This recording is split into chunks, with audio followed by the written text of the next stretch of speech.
everyone beneath their vine and fig tree shall live in peace and not afraid. And into plowshares turn their swords, nations shall learn war no more. And into plowshares turn their swords, nations shall learn war no more.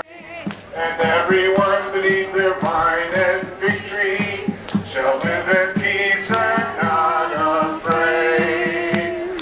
And into plowshares turn their swords, nations shall learn war no more. And into plowshares turn their swords, nations shall learn war no more. And everyone beneath their vine and fig tree shall live in peace and not afraid. And into plowshares turn their swords, nations shall learn war no more. And into plowshares turn their swords, nations shall learn war no more. What I think often gets lost in all this campaigning is the culture of what exactly we're defending and the people that we're defending. I mean, I love all this happening. I love that we're annoying them so much like thorns on their side. I love that they call us thorns on their side and their politicians, and how they regard us as this annoyance, how this buzzing in their ear that they just can't get rid of. And I love that it's because of actions like this, and I'm very proud of it. But I think oftentimes the culture of exactly what stands behind that flag, I think, that gets lost. So I'm here just to remind everyone to recognize the importance of Palestinian culture. And I'm going to read just one stanza from my favorite poem. You guys may know him, Mahmoud Darwish. This is my favorite poem. It's called على هذه الأرض, on this land. This is the last stanza of it. على هذه الأرض ما يستحق الحياة. There's on this land that which makes life worth living. There's on this land the Lady of Lands, the mother of all beginnings and the mother of all ends. It was called Palestine, and its name later stayed Palestine. My lady, because you're my lady, I deserve life. I think this sums up the cause very much. That through their wall, through this occupation, and through brutal regime and brutal oppression, we still exist. I've never been to Palestine, my father has never been to Palestine, my grandpa hasn't been to Palestine in 63 years now?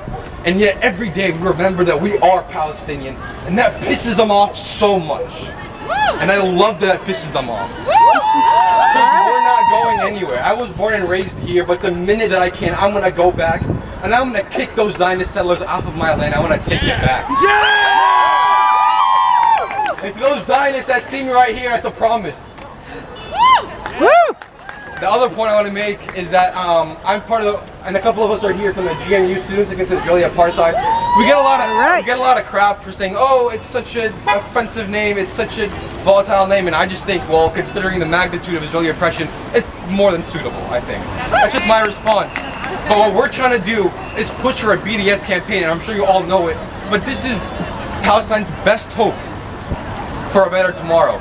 I mean, clearly violent resistance hasn't worked and it's not gonna work. This is non-violent resistance. This is directly influenced from South American movements and South African movements, and it's worked there and it's gonna work with us. And this pisses them off so much.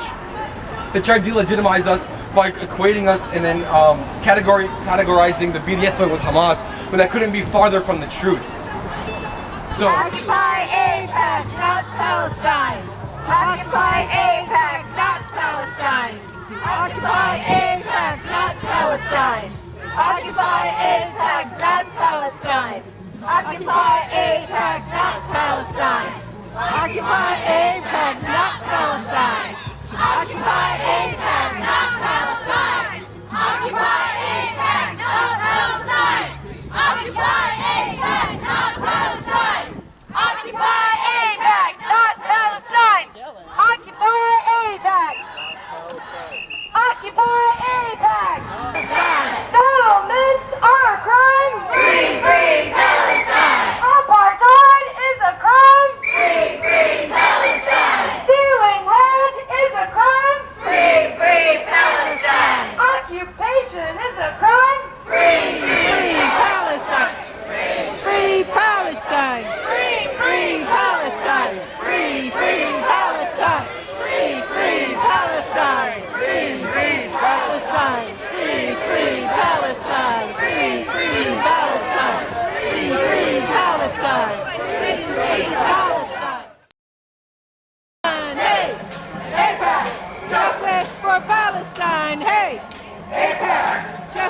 for Palestine, hey! AIPAC! Justice for Palestine, hey! AIPAC! Justice for Palestine, hey! AIPAC! Justice for Palestine! Ain't gonna let no AIPAC make war on Iran, war on Iran, war on Iran. We're gonna let no AIPAC make war on Iran. Gonna keep on walking, keep on talking, build a better